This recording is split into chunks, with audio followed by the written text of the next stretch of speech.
Hello, hello, hello. Even though my headset's deciding it wants to be a pain in my ass, we're going to start what's called the beginner's guide. Yeah, my audio's on.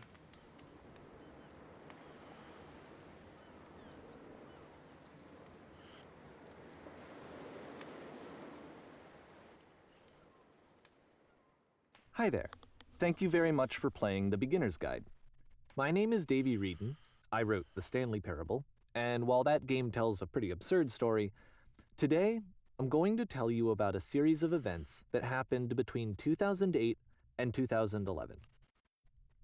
We're going to look at the games made by a friend of mine named Coda.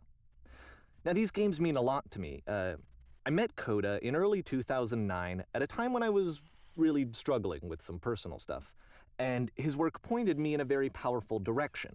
I found it to be a good reference point for the kinds of creative works that I wanted to make. So just to start you off, this is, I think, the first game he ever made. It's a level for Counter-Strike. You can walk around here, by the way. And mostly it's just Coda learning the basics of building a 3D environment. But what I like is that even though he starts from the simple aesthetic of a desert town, he then scatters these colorful abstract blobs and impossible floating crates around the level. And of course, it destroys the illusion that this actually is a desert town, and instead this level becomes a kind of calling card from its creator. It's like a reminder that this video game was constructed by a real person. And it kind of makes you wonder, what was going through his head as he was building this? This is what I like about all of Coda's games. I mean, not that they're all fascinating as games, but that they are all going to give us access to their creator. I want us to see past the games themselves. I want to get to know who this human being really is. And that's exactly what we're going to do here. So, it's 2008, Coda starts making these games, and he never releases any of them. He doesn't put them onto the internet, he just makes them and then immediately abandons them, and they sit on his computer forever. And I think he really understood this image of himself as a recluse. At one point, he jokingly renamed his computer's recycling bin to Important Games Folder. So, this was just how he worked. He tended to crank them out one after the other without even really pausing to try to understand what he had just made, until suddenly one day, he just stopped. In 2011, that was it. He made his last game, and then he hasn't made another one since. And that's why I've taken this opportunity to gather all of his work together, is because I find his games powerful and interesting, and I'd like this collection to reach him, to maybe encourage him to start creating again. And if the people like you who play this also happen to find his work interesting, then I'm sure it'll just send that much stronger of a message of encouragement to Coda. I'd like to know more about what So this thanks for was supposed to joining me be. on this. If you have a particular interpretation that I haven't mentioned here, or if you just need to get in touch, you can email me at daveywreden@gmail.com. Okay, that's about it for introduction. Let's take a look at Coda's first proper game. As each game is loading, I'll show you the date that it was completed. This first one was made in November 2008.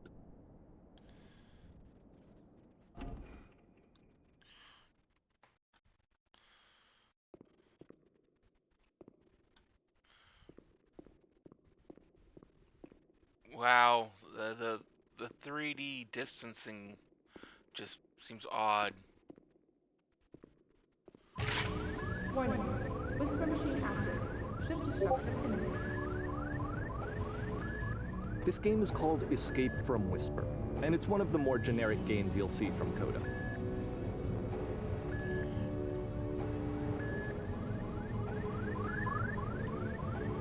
Well, I mean, it's kind of a plan, but that's promise at least. Security call breached. Hostile alien life form inbound. It kinda looks like this game was abandoned mid-development. For instance, you have this gun, which you'd think would indicate that there are supposed to be monsters or enemies somewhere, but then Would. clearly there are no enemies anywhere. You can't even reload the gun when you run out of bullets. But ultimately we don't really know. Maybe Coda thought that actually it was complete the way that it is. And I think that we should talk about his games for what they are, rather than for what they're not. Enemy force neutralized. Begin Well, I shooting. mean, I it love could how be you can entirely see the just a bottom of the complete universe from misdirect. this room.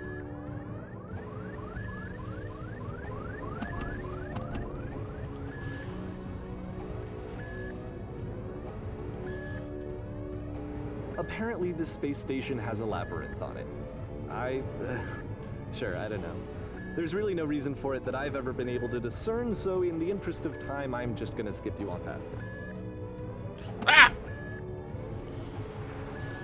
Or, if you'd really like to solve the labyrinth, you're welcome to do that too. Yes, I would.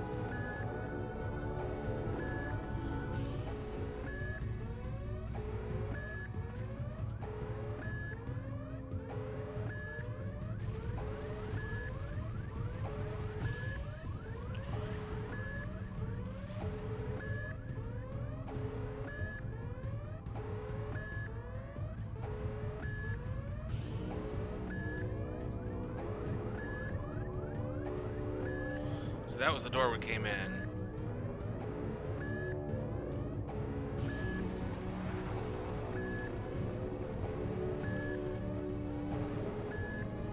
So, I mean, he kind of took the fun of the puzzle away from me.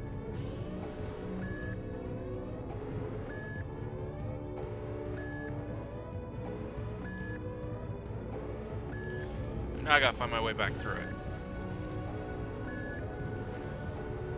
So, I mean, this is kind of like a diary, almost, or like...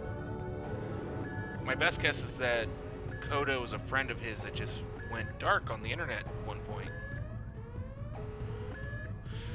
As unfortunately sometimes happens.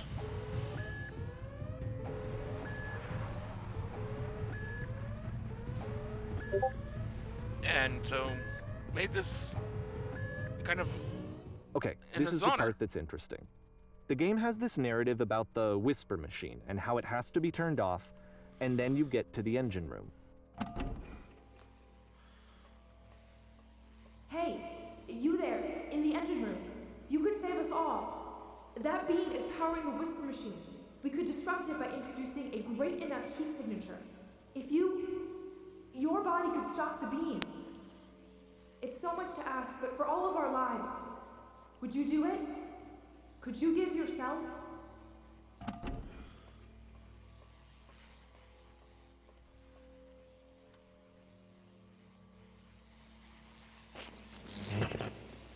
Let me pause here for a second. What you just experienced, stepping into the beam and then dying, is probably what Coda had initially intended when he was developing this level. But when he first compiles and plays it, something goes wrong. There's a bug somewhere. And this is what happens instead.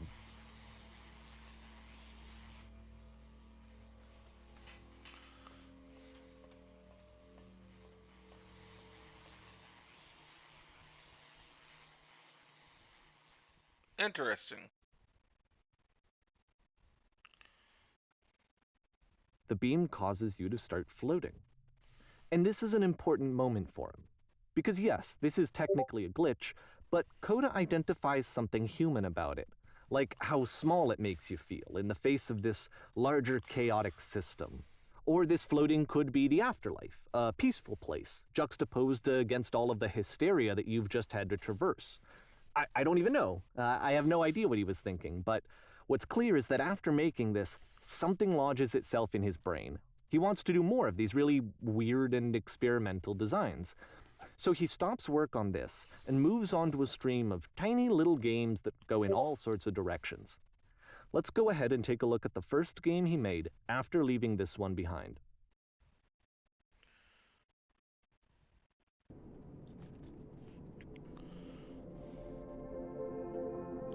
The past was behind her. Yep, in this game you can only walk backwards. Interesting concept.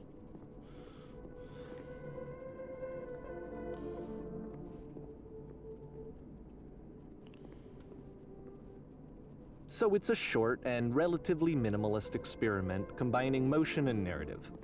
It is less advanced than the previous game, but actually it seems to be more focused, more complete. Coda's trying to give it a unique voice rather than simply basing it on a pre-existing trope. I mean, it's about pretty much always looking back, but trying to move forward.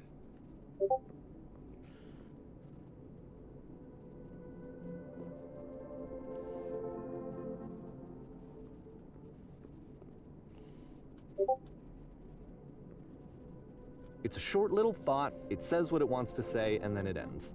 Didn't need anything more than that. No, it's Which to rather me interesting. is why it works, because it I would gets out love quick. to have seen something more like Okay, that. next one. This would probably be some sort of horror.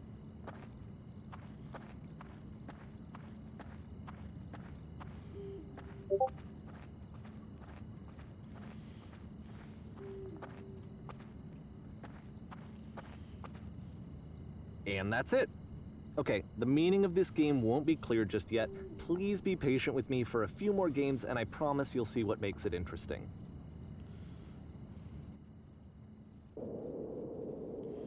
Oftentimes, Coda would put bizarre titles like this one at the start of his games. I wish I'd known him at the time that he was making these early games. He would really only talk to me about his work as he was making it. Once he stopped work on a game, that was it. It was dead to him. And I don't agree with that at all, but what are you gonna do? I mean, I fully understand that. Being someone who likes to write things, it's like once I've completed it, Once you've been slowed to an absolute crawl, the door at the top of the stairs opens. So why, if Coda's not showing these games to anyone, why bother opening the door at all? Well, to show you, I'm modifying the game here so that when you press enter, it'll bring you back up to full speed so you can enter the door for yourself.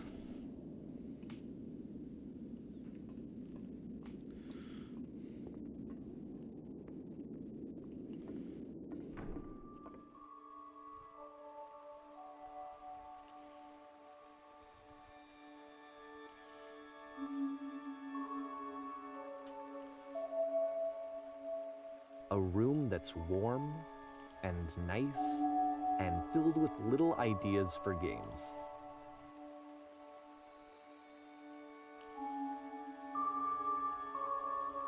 Coda would often tell me that he didn't mind if people thought of him as cold or distant.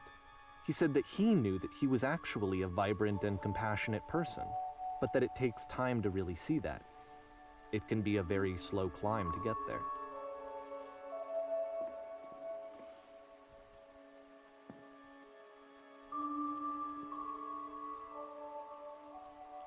I mean, there lots of those I've kind of seen in different things.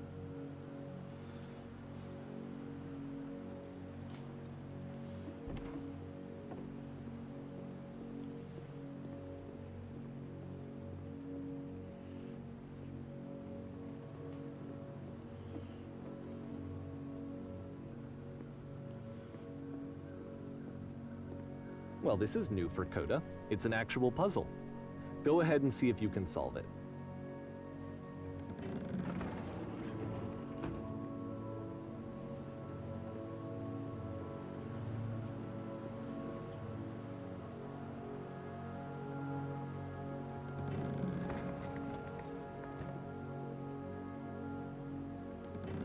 Don't forget that solution, because we're going to see this puzzle again soon.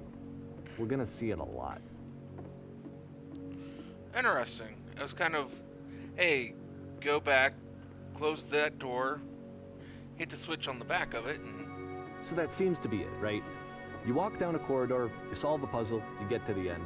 Simple enough. All right, now I'm going to modify the game again so that when you press enter, it'll remove all of the walls from this room. holy shit.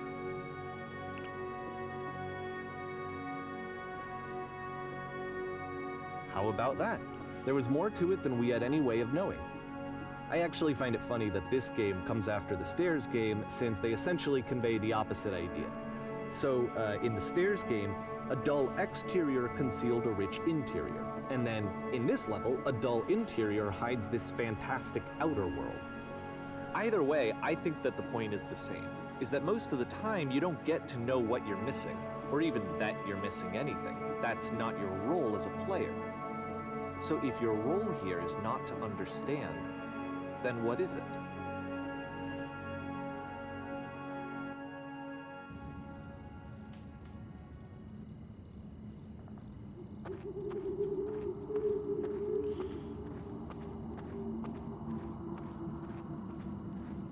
Aha.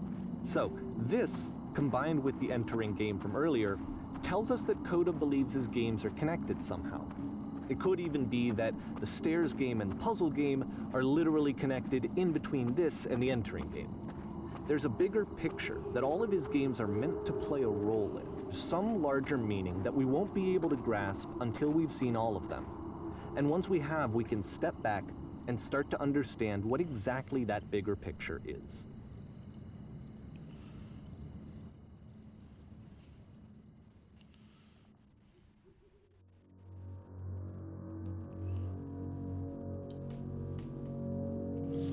This is kind of like a heavenly thing. Either that or a really like foggy. Let's talk winter about video game snowland. development for a second. Every video game runs on what's called an engine, which determines what the game can and cannot do. So in other words, the engine is a set of tools for game development. To make all of these games, Coda is using an engine called Source. Like all engines, Source has certain things that it does well, and it has certain things that it does poorly. One of the things that it does very well is boxy linear corridors. That's why so many of Coda's games are set in these large, flat, empty rooms, is just because he's working with what the engine does well. The tools available to the creator shape what kinds of creative work they're going to end up making. You might consider paying attention to the architecture in Coda's games, to notice how they seem to stem from an engine that's very good at producing linear, boxy corridors.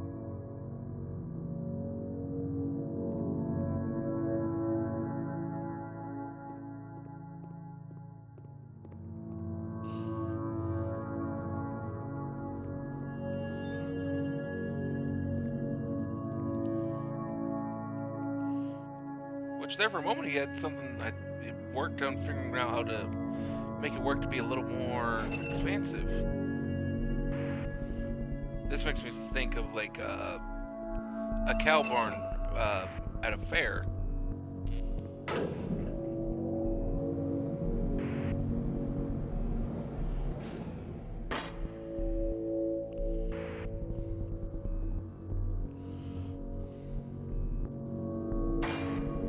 This prison, funny enough, in Coda's original design, the doors stayed shut for a full hour before letting you go.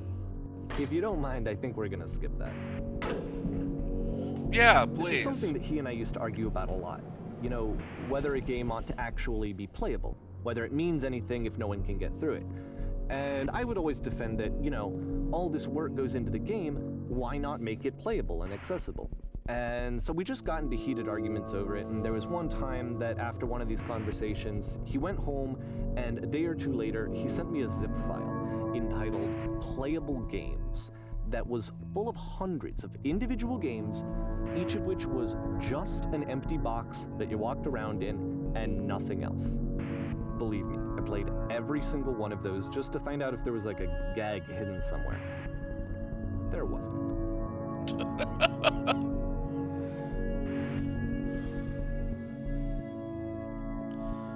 I mean, that'd kind of be kind of cruel. I wouldn't have gone through and played all of them like that, but it, to some extent, both approaches are correct. I mean, a game, generally for most people, it's only going to get any real exposure, any kind of real time and investment from people if it's playable. And a developer who makes a lot of unplayable games isn't going to be a developer for very long. Now, usually when you're creating something, you have a particular vision in mind, and you do not want to deviate from your vision, which comes into the fact of, like you said, the door doesn't open for an It's the hour after puzzle you've gone again, through. with the exact same solution as the last time.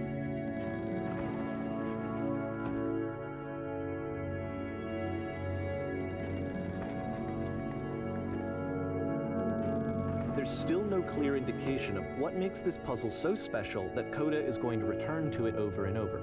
But I promise I'll share with you my interpretation very shortly. I'd say just because it's a simple enough puzzle, but one that you really wouldn't necessarily think about. I mean, I play enough puzzle games where it's just like, okay,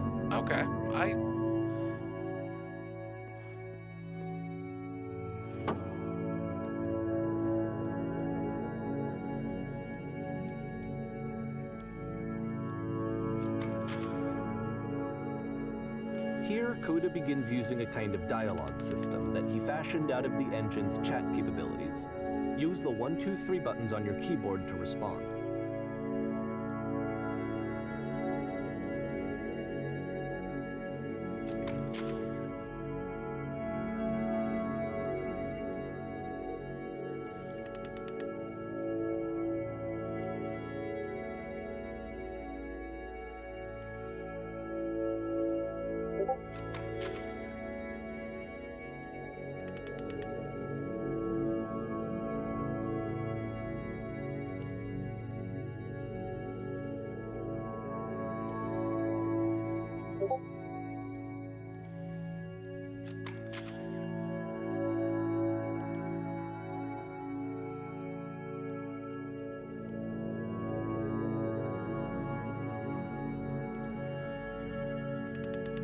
not necessarily something I want to tell you.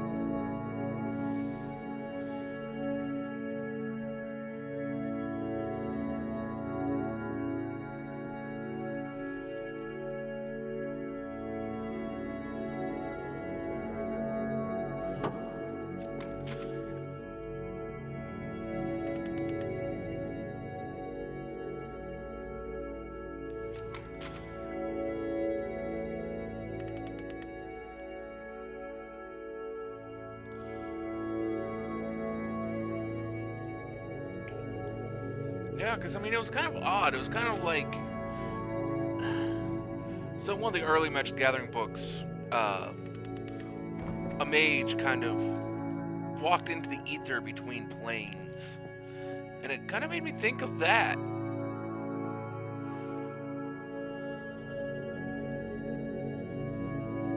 And so we make one last descent down to the final floor of the level.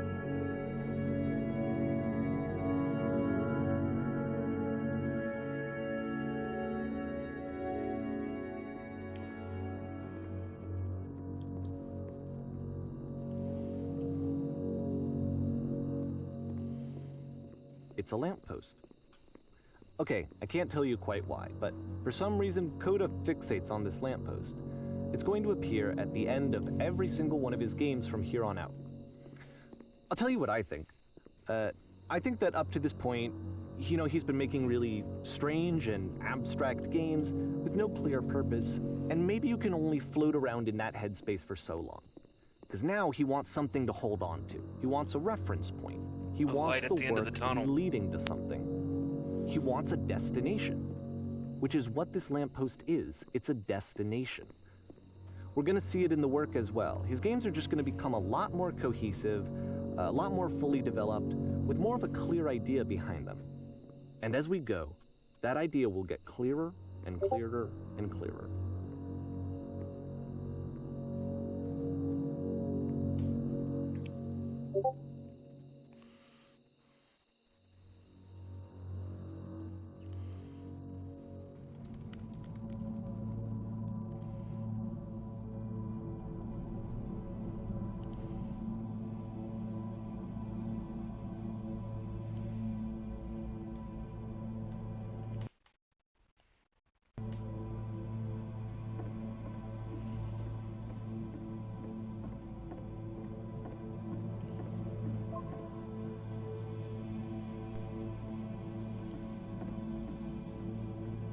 So first off, I'm sure you can deduce this, but this game is not connected to the internet. All of the notes that you're going to see have been written by Coda. This was actually the first game of his that I ever played. This was shortly after I met him at a weekend game jam in Sacramento, where I grew up. I saw him working on this very level, and it was just so different from anything that anyone else was doing. So right away I was like, I have to be friends with this person. In retrospect, I think I was probably a bit too pushy, trying to get his attention. I was over-enthusiastic. But he was very gracious about it and very patient with me. And I cooled off eventually. Oh, feel free to skip over any of these notes if they're not doing anything for you. Nothing extra is going to happen if you read all of them. Either way, to me they convey a sense of loneliness. I see this person who's filled with thoughts and feelings and beliefs and has no way to express them except as scattered and unheard voices in a game that wasn't meant to be played.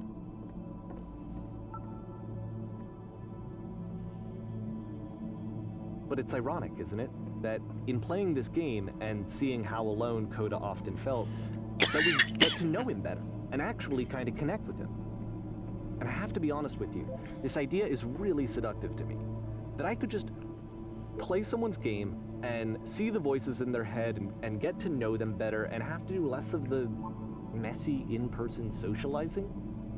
I could just get to know you through your work. I think this is why I always liked Coda's games so much, is because it felt like they let me have that connection. I felt as though he was inviting me personally into his world. And then I feel less lonely too. I mean, I get it. It's much the same reason that, I mean, this game does that. I mean, you can tell there's a sense of loneliness about it. I mean, this desolate cavern, with just these little thought bubbles all over the place, and they're so random. Because when you're on your own, you delve into the weirdest stuff in your head. So I get it. I mean, this Coda person, that's why he made these games, according to this story. It's why I started streaming and becoming a content creator, for that same reason. That cry out into the darkness. It's why he said he was going to kind of surmise about the lamp later, but why I feel like the lamp was a destination, wasn't just such a destination, it was the light at the end of the tunnel. At the end of this level, we're going to see the puzzle again. And here, I'll tell you what I think the puzzle means. Each of these games represents an idea that was on Coda's mind at the time that he was making it. And the puzzle is a way of closing the door on a previous chapter of his life before moving on to the next one. In each of his games, after exploring a theme that, he might find difficult, Coda can then place this puzzle that he knows has a reliable solution, he understands exactly how it works, and so it gives him a simple mechanism for moving on. And because there's this dark area between the doors, a space between spaces, before you move on, you get to pause. Just for a moment, a few seconds to reflect on and let go of the events that led you here. To step back and connect the pieces together. To grasp at that elusive bigger picture.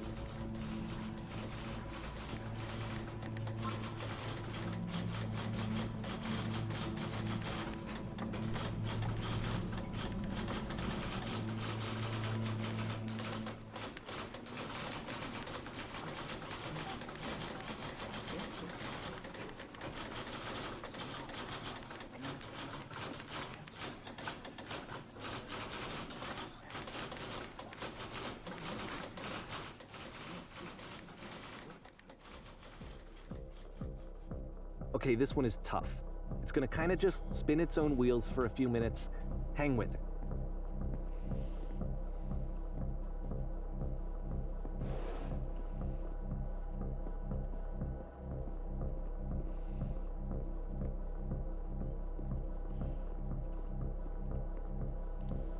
Interesting little picture there.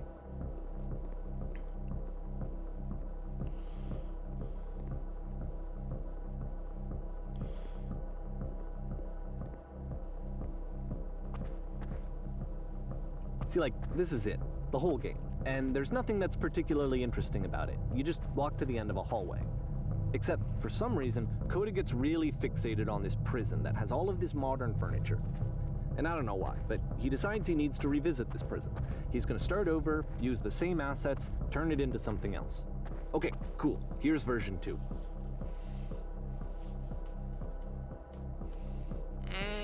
Use some of the same assets.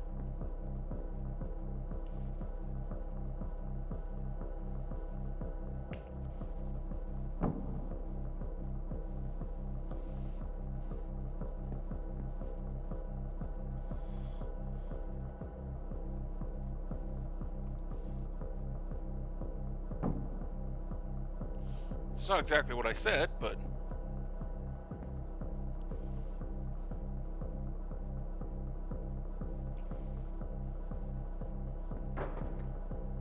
Also not what I said.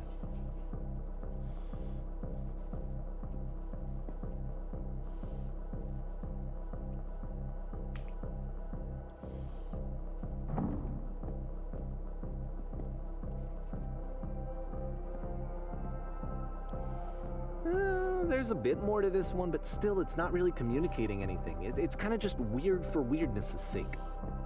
No, I disagree. So, okay, he throws it out and starts over. This time he comes at the prison idea from a different direction. So, what I'll say is on that, it wasn't so much... There was something being said there. It was more about the narrator deciding what happens. And kind of like the idea that player choice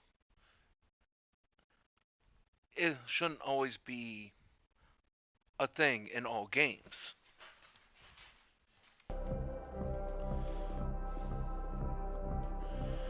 Sometimes it's a very linear story.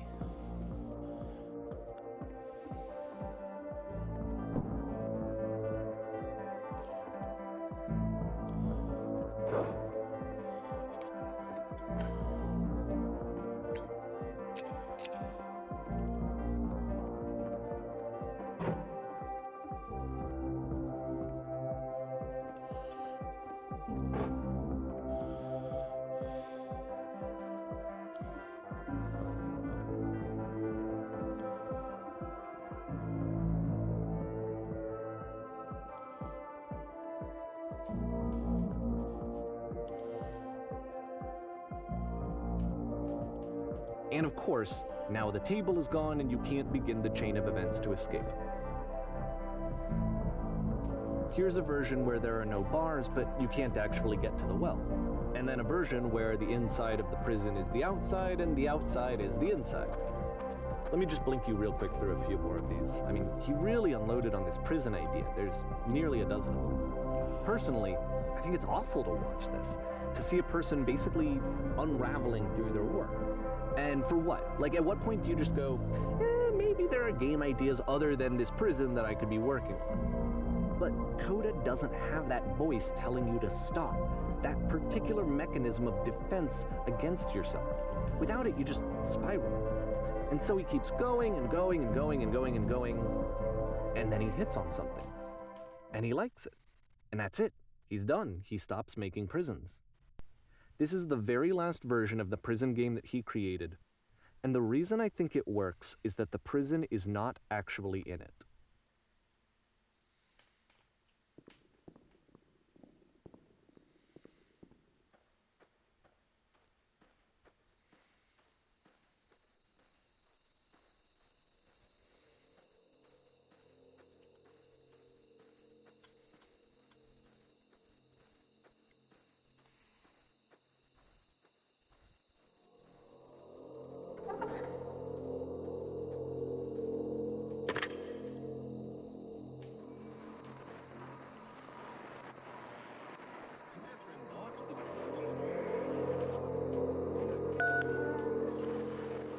From after you escape the prison near me.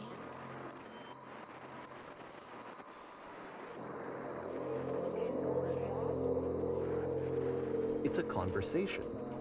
And so this is what Coda wants, is to be able to talk to someone, to share what's on his mind, and to get some good advice from someone who knows.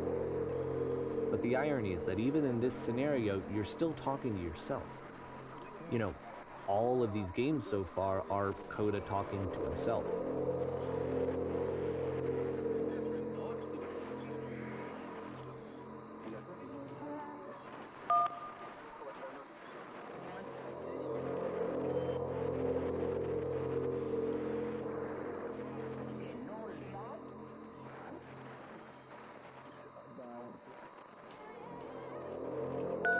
No, at least if there is, I've not found that.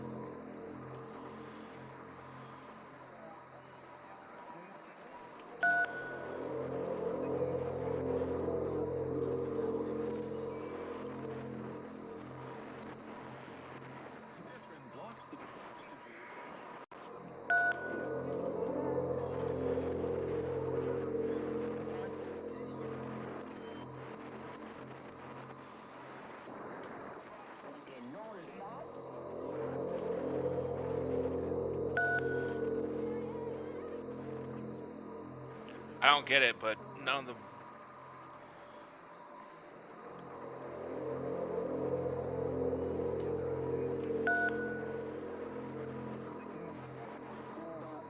I don't know.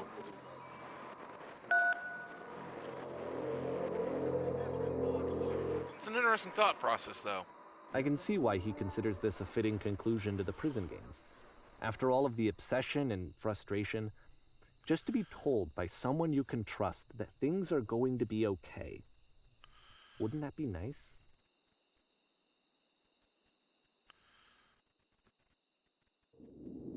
So what would it look like if Coda wanted to make a game about talking to someone other than himself?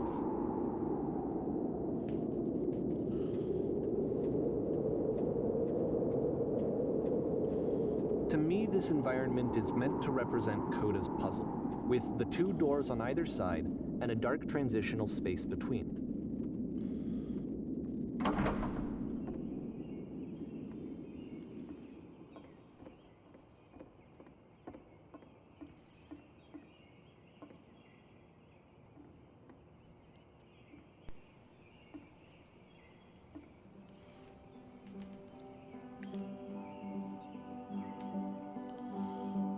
You'll notice that the quality of the art is a step up from previous games, including this new and improved chat system, which he started using from this point on. From here on out, he begins putting much more effort into the visual polish of his work, and this particular game took 2 months to create as a result.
No.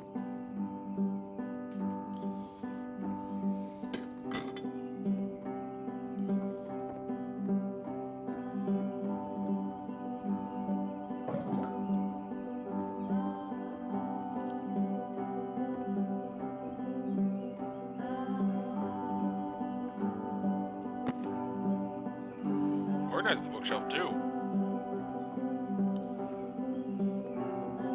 After the intense set of prison games, this house cleaning level almost feels like cleansing.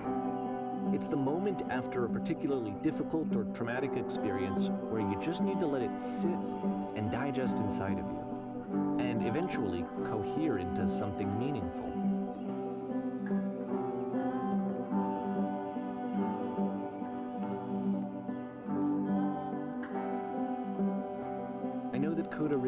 this game.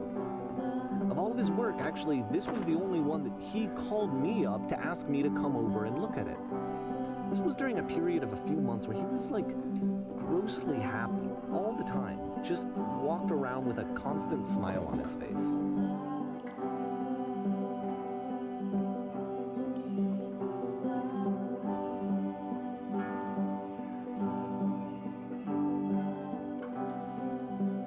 Not wrong.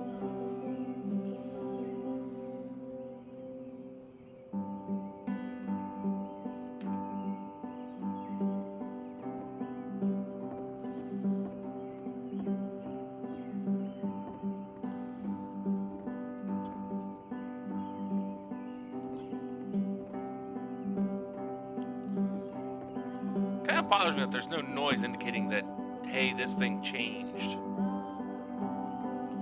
I'm glad he made this. I'm glad he found some peace.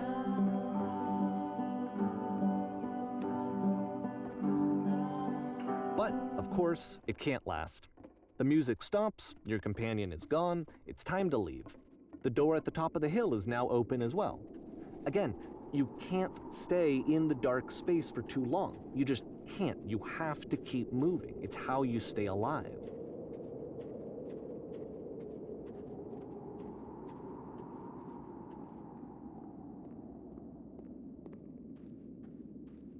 Which is the whole point of the puzzle doors, right? That sooner or later you have to pick up and move. I really thought that was the point of it.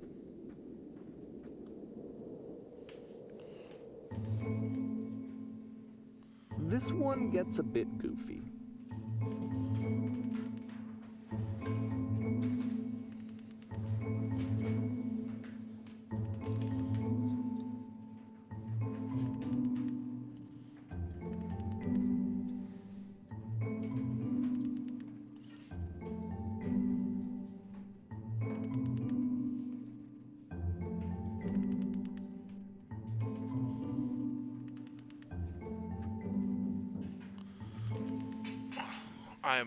I try to be a better human being every day. I'll never be perfect. No one ever will be.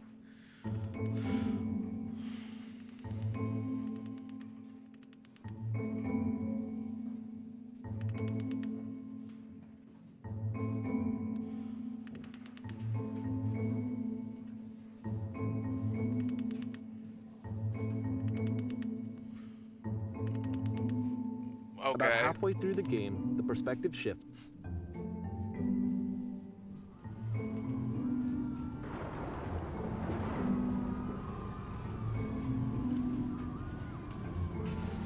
And you play as the teacher.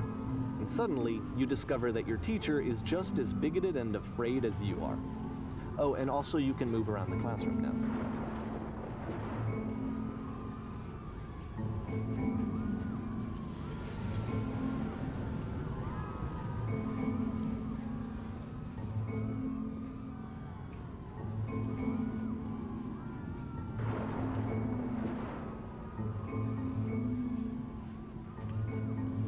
Some of these, the ones in gray are just thoughts that are in the head, whereas the highlighted one is the one that you're supposed to go. That's the socially acceptable response.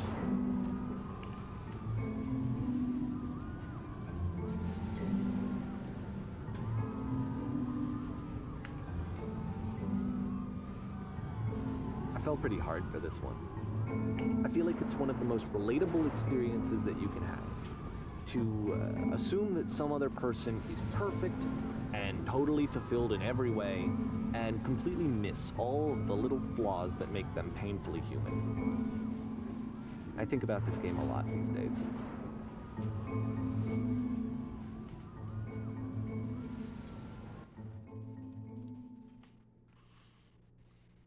This one took a lot longer than all the others for Coda to make. It was 4 months between this and the last one.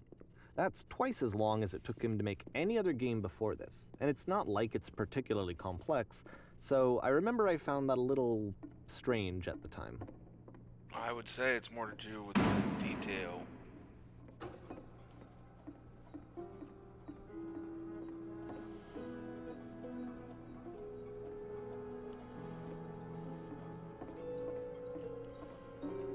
So about putting on a show.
No, I guess we'll just keep going this way.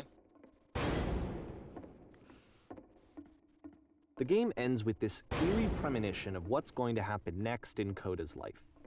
The solution to social anxiety, to fears of having to perform and having to chase success, the answer for Coda is to withdraw, to hide himself away. Which is what leads to scenarios like the stairs that slowed you down several games ago, where it just becomes harder and harder to access Coda's inner landscape because he keeps retreating. He just keeps backing away from possible connections to anyone other than himself.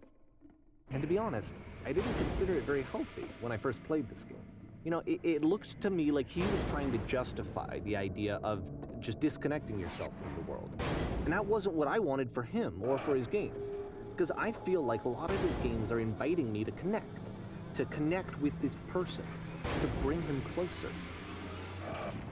I can relate But so what much can you do? to this. After This this, Coda person. Coda went off and took another 5 months to make a new game.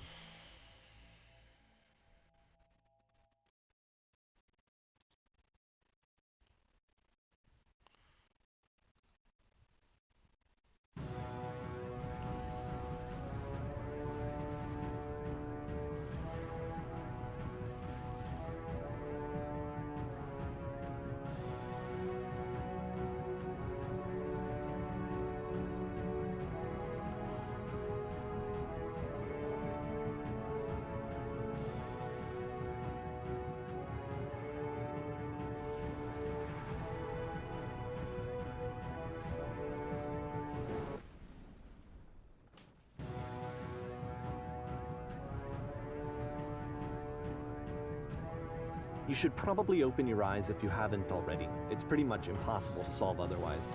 Yeah. And there is a solution, by the way.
Like I said, I was getting concerned. First off, he's never been this explicit in his work about exactly what he's thinking. So where's that coming from? But then even weirder, his work has potentially stopped being an outlet for him. Not like he's having trouble iterating on ideas, but he literally just can't think of new ideas anymore. And in person, he was being a lot more distant than usual. Like, you know how sometimes a person will just deflect anything that you say in order to keep themselves disconnected all the time? It was that kind of thing. Here was the point in my relationship with Coda where I really started to wonder if he needed my help in some way. His games are going to get more desperate from here on out. After this game, it's almost 6 months before he finishes something new.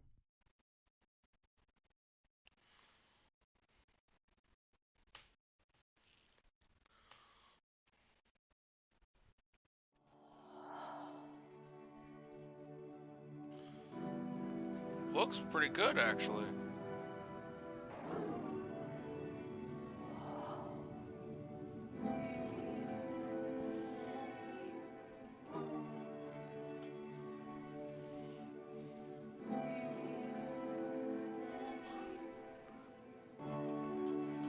Oh, the original island went away.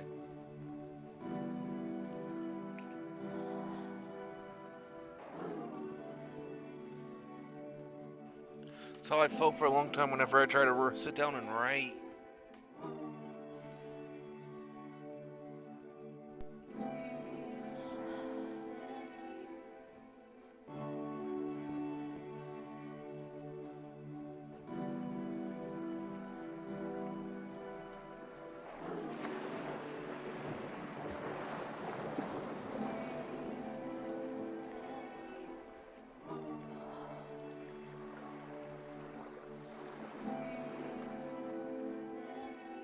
If the last game featured Coda talking explicitly about his creative frustrations, this one turns it up to 11.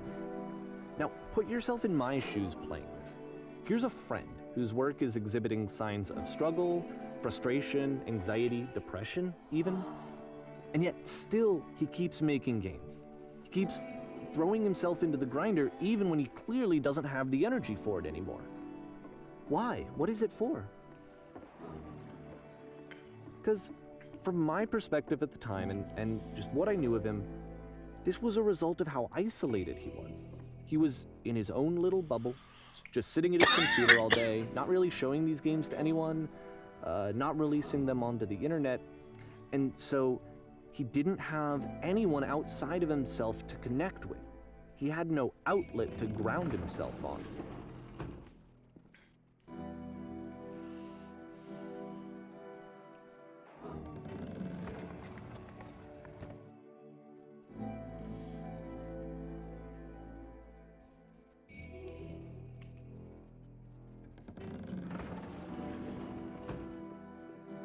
You can't talk yourself out of loneliness. It doesn't work that way. You can't be the one writing both the questions and the answers. Then there's no movement. Then there's no circulation. If all of your anxieties are being channeled into your work, then if the work ever fails, you have no backup and you're just going to crash.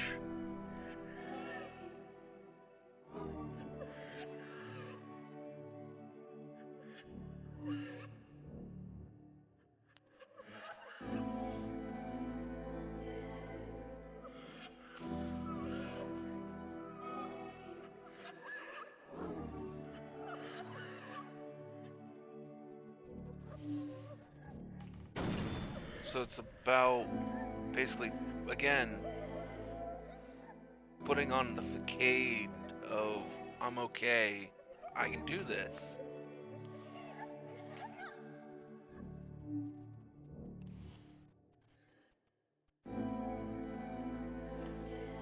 But it's not.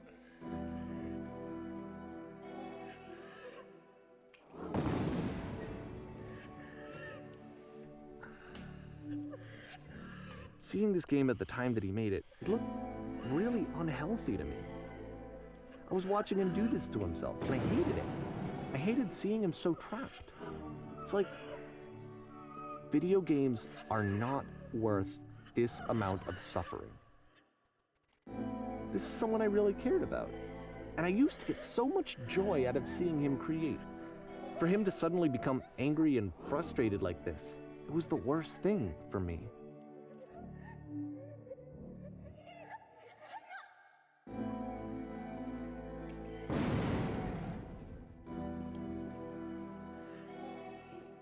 I don't know. This is what I felt at the time. I don't know how else to explain it. I wanted it to stop more than anything. I had never felt so rotten. I needed more than I had ever needed anything for this to stop.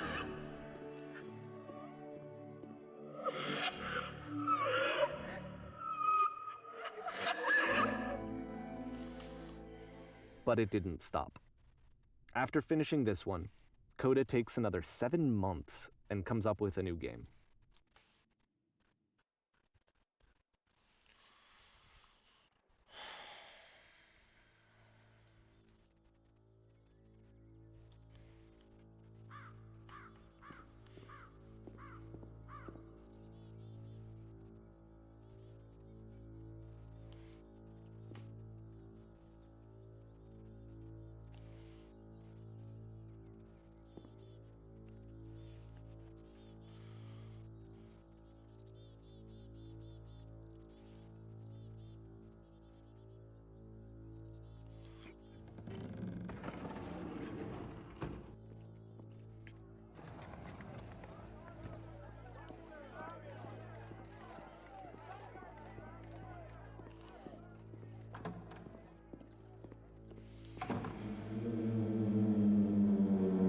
And of course, it's the machine.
I mean, it's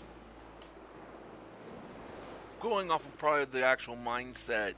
These probably aren't necessarily the actual responses.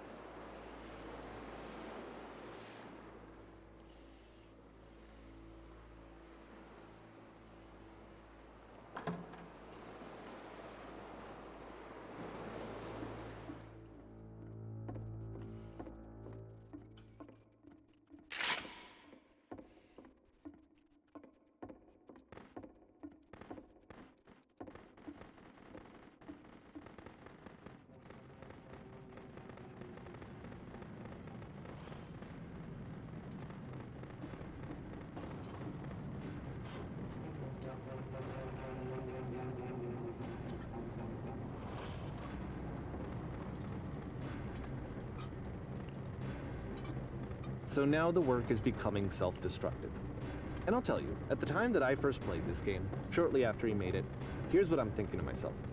I'm thinking that Code is stuck in his own head, and that it's having a very negative effect on him, and that all he needs to do is just start showing his work to people, to get some actual feedback on his games.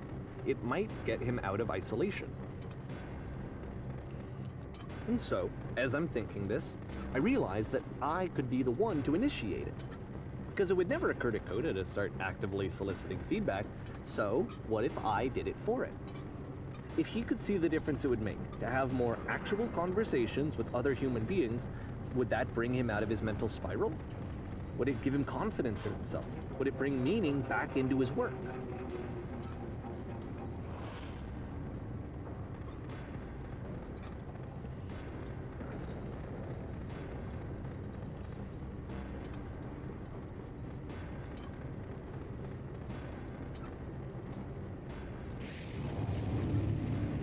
So I started showing Coda's work to people.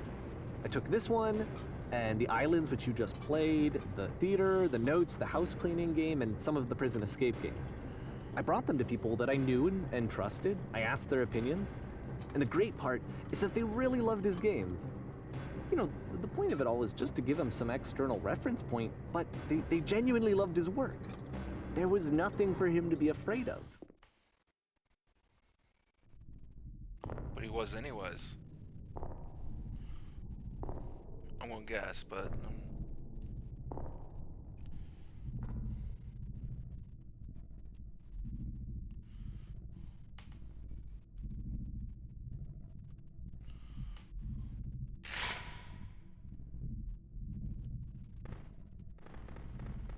Can you see why I felt like this was the right thing to do? Because it's the thing that I always feel like I need, to be told that my work is good, that I am good.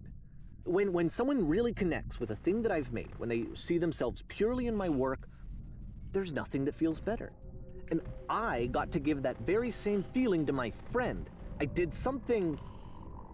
I really felt like I'd done something good, like I was a good person. I felt like there was a friend who was in trouble and was unhappy and maybe didn't like themselves, and I could fix it. If I could give him this gift, maybe I could fix the problem. When they told me how much they enjoyed his games, it was the best feeling. It was the absolute best feeling. It made me feel so happy. So beautifully, beautifully happy.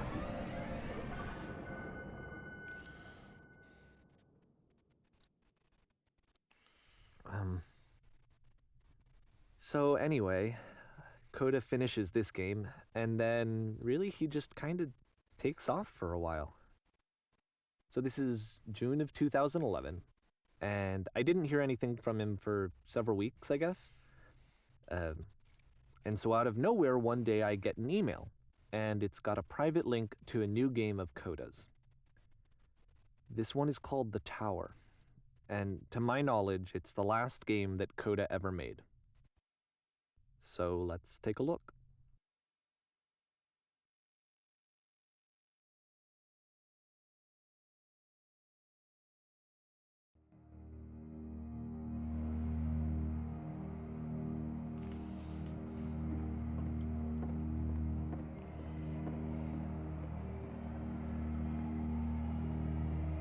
And this is where I have trouble saying anything meaningful about Coda's work. Because more than anything else, the tower just feels distant. It feels like it's trying to distance itself from the world. It's a very cold game.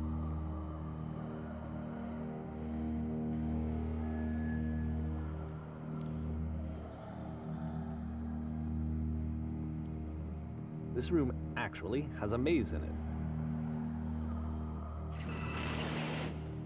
Except that all the walls of the maze are invisible. And then every time you touch one of the walls, there's this awful flashing and noise, so the experience is really miserable. The game goes beyond not being meant to be played, it actually seems to despise the player for trying to play it at all. But I do want to show you the rest of the levels, so when you're ready to continue, press enter and I'll put a bridge over the maze.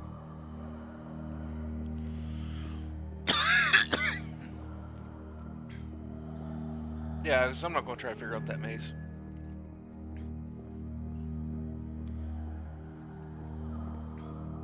And to be fair, it's not like this is the first game that's needed some modification to be playable. Like the house cleaning game. You know, that one used to actually loop the cleaning chores and you just cleaned a house forever. I had to cut it off so that you could exit the house and the game would actually end.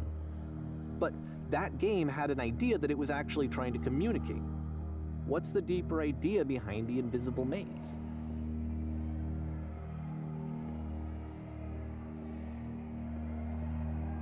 The only way past this challenge is to randomly guess the 6-digit code. Like the invisible maze, it's frustrating to me, because it's the opposite of everything else that Coda has made. It doesn't encourage thought or engagement. It doesn't ask anything of me, except a lot of my time. If I could have reached him during this time, then maybe I could have asked him, but I couldn't. I still don't really understand why this is here. I'll put the code on the ground for you here, though, so that we can move on.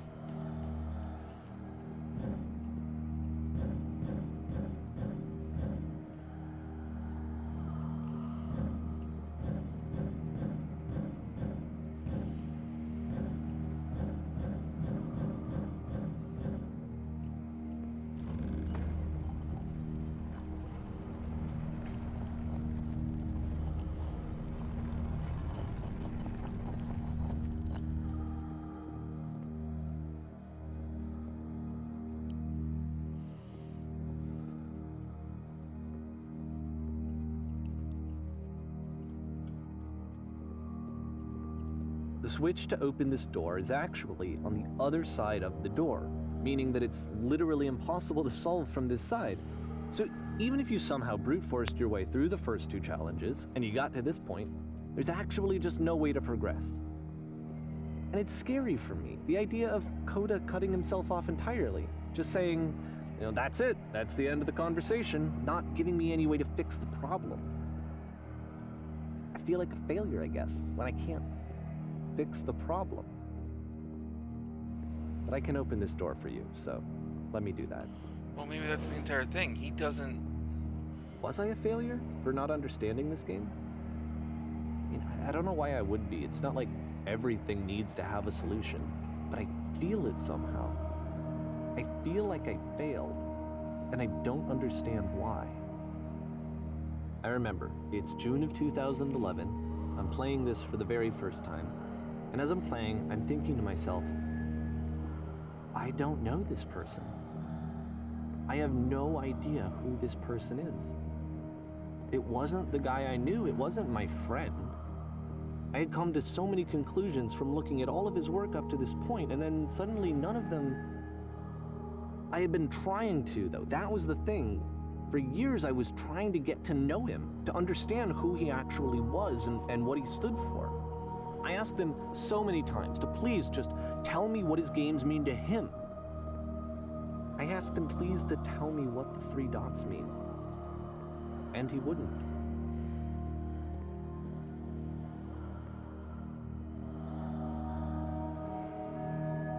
I just felt so strongly that if I could have connected with him, that if I could have somehow made his work my own, that I would finally be once and for all happy. It was that I needed to see myself in someone else. I needed to be someone other than me. But he stopped and left, and it felt somehow like I had failed.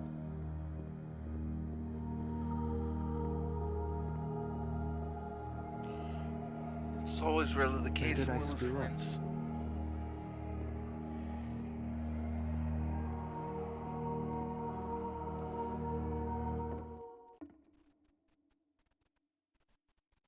I'm the reason that you stopped making games, aren't I? It's because of what I did. I poisoned it for you.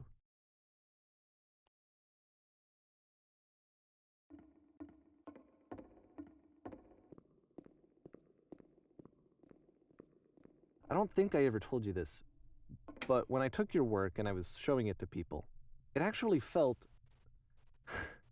It felt as though I were responsible for something important and valuable.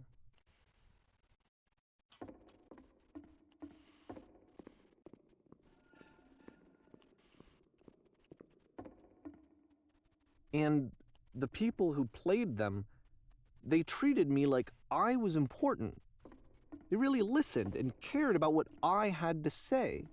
Even though I was showing your work, I felt good about myself. Finally, for a moment, while I had that, I liked myself.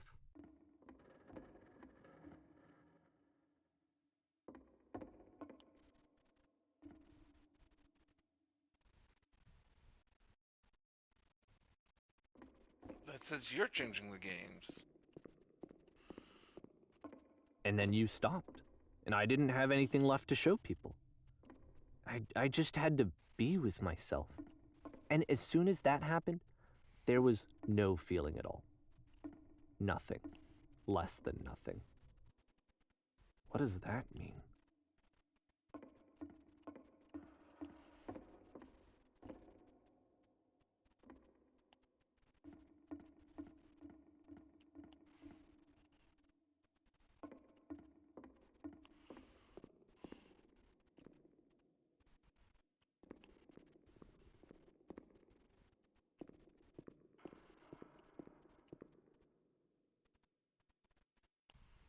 I'm afraid that I did something really stupid because I don't like myself.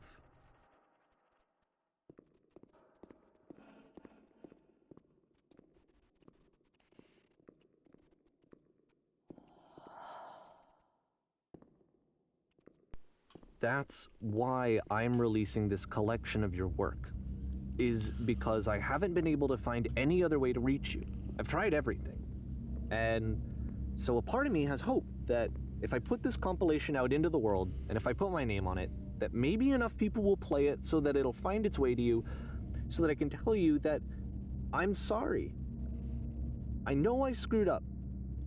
If I apologize to you truly and deeply, will you start making games again?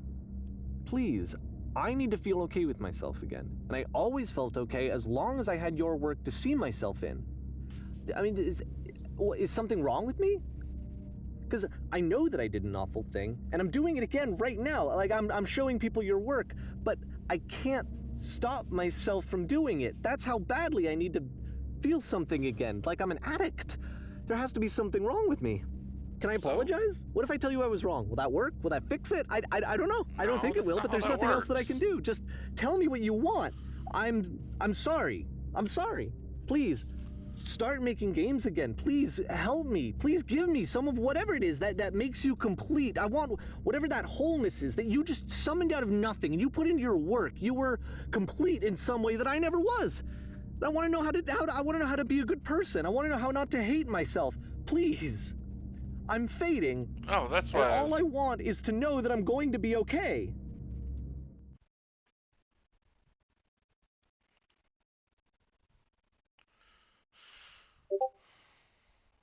I'm very interested to know how true this story actually is.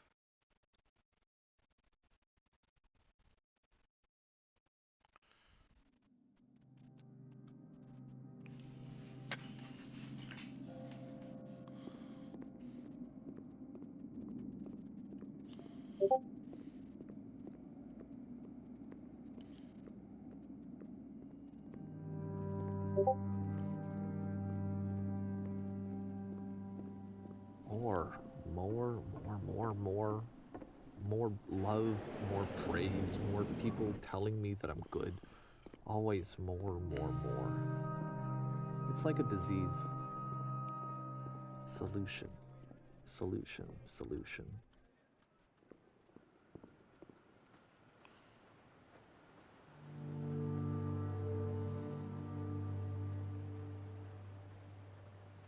I guess if someone had told me ahead of time that he just really enjoyed making prison games, maybe I wouldn't have thought he was so desperate. I wouldn't have told so many people that he was depressed. Maybe he just likes making prisons.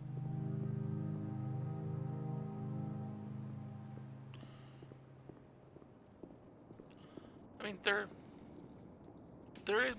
would be possibly some truth to that. But we see someone even now, do. The disease is telling me to stop. Don't show people what a shitty person you are. They'll hate you.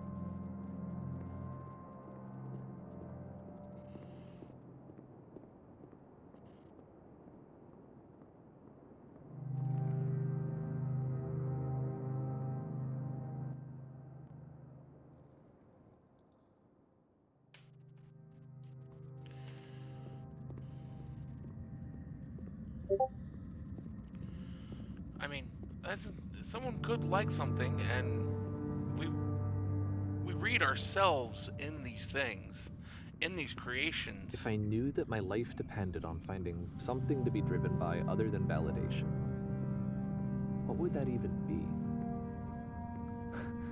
It's strange, but the thought of not being driven by external validation is unthinkable.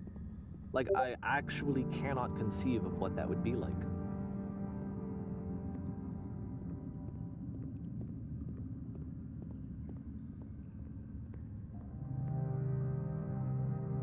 I really couldn't either. I'm sitting here trying to as I traverse this. And What now?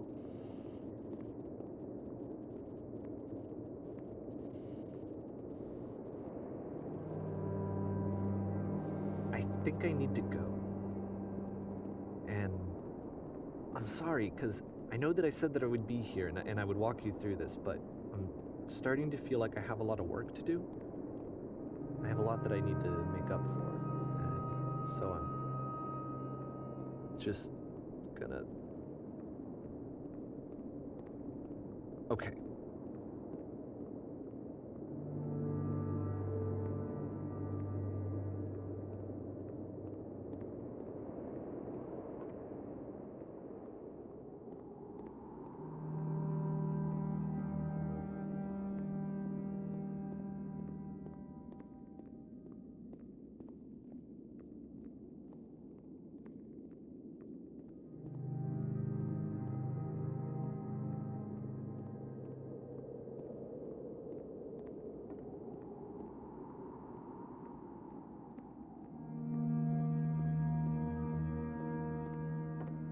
another thing is about the design choices that this Coda made.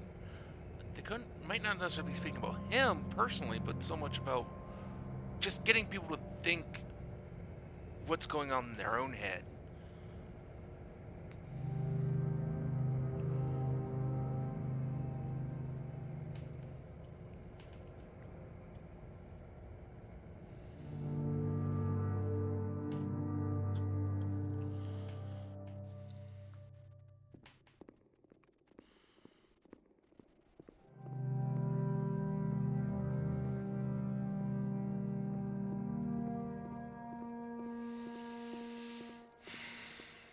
I mean, playing through it,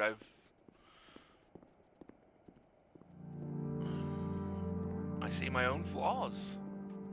It makes me think about those things. It's not exactly a comfortable position to be in, by no means.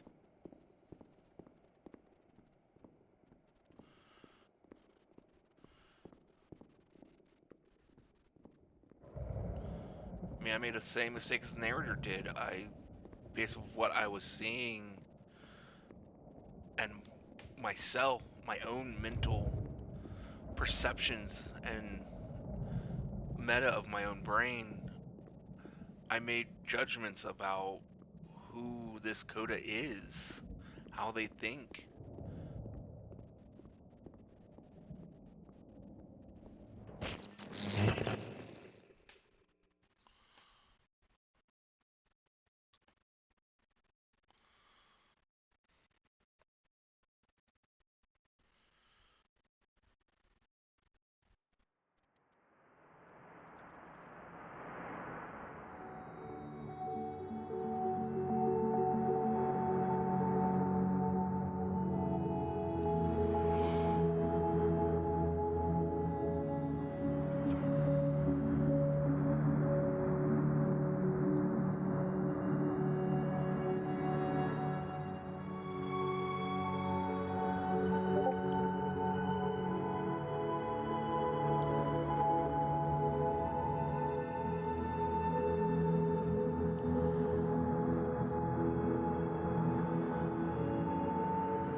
You said, let me prove that I'm brave, let me keep going.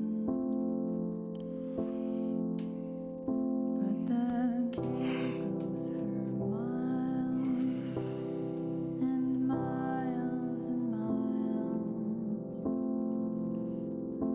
And you're so tired, but I know that you're strong.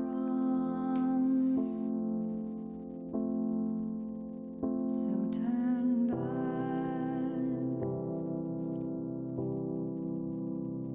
turn back.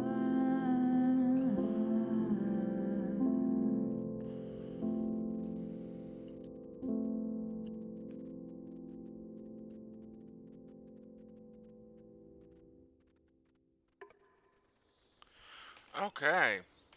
So that was the beginner's guide. Very, very thought-provoking game. I very much encourage you to go and play this and find your own conclusions about the story, about yourself.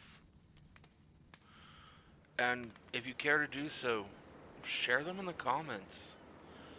Uh, or go to my, there should be links here on my channel they'll link you to, I think to my Discord. I know at least to my Twitch, which has the Discord link. And come talk to me there.